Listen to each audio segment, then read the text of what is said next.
'అసురగురు' ఆహాలో around 2 hours run టైమ్‌తో తెలుగులో stream అవుతుంది. ఇది చూసిన తర్వాత నాకైతే అంత పెద్దగా అనిపించలేదు.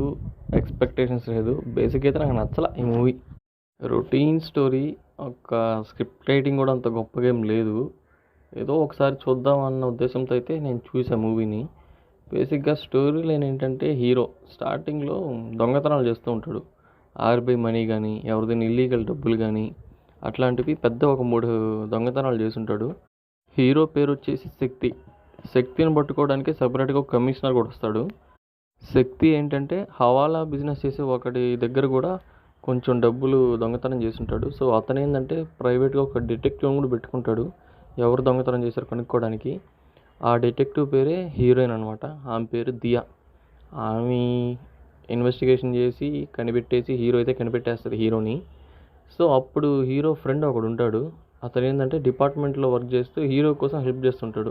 డిటెక్టివ్ దియా ఇద్దరిని పట్టుకోంగానే అప్పుడు తన ఫ్రెండ్ వచ్చేసి శక్తి గురించి ఉండే ఒక డిసార్డర్ గురించి చెప్తాడు. చిన్నప్పటి నుంచి డబ్బులు లేకపోవడం వల్ల డబ్బుల మీద ఎక్కువ ఇష్టం వచ్చేసి దొంగతనాలు చేయాలనే కోరిక కలుగుతుందనమాట. బేసిక్‌గా ఇదొక సైకలాజికల్ డిసార్డర్ అని ఈ సినిమా చూసాక నాకు తెలిసింది.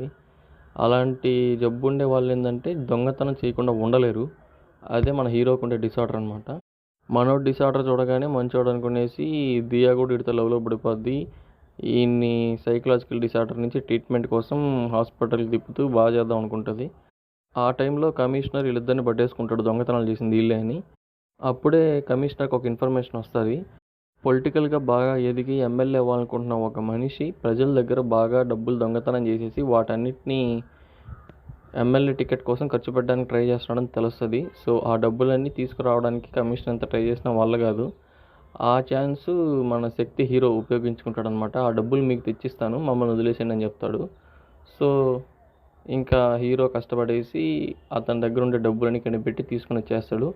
ఇంకా కమిషనర్ అంతే రొటీన్ క్లైమాక్స్ అనమాట. అతని డబ్బుల కోసం ఈయన చంపేద్దాం అనుకుంటాడు. అప్పుడు ఇంకా మీడియాని, పోలీస్ డిపార్ట్మెంట్ అందరికీ ముందుగానే ఈడి గురించి తెలుసుకొని అలర్ట్ చేసి అందరినీ క్లైమాక్స్‌లో కలుపుతాడు. ఇక్కడితో కమిషనర్ కూడా జైలుకెళ్తాడు. చాలా రొటీను. ఎవరైనా చూడకపోతే అస్సలు చూడబాకండి భయ్యా. నాకైతే నచ్చలేదు. మీకు ఇంకా ఖాళీగా ఉండి ఏమి తోచట్లేదురా అనిపిస్తే ఈ సినిమా అయితే చూసుకోండి. ఇంతకు మించి నేనైతే చెప్పేదేం లేదు.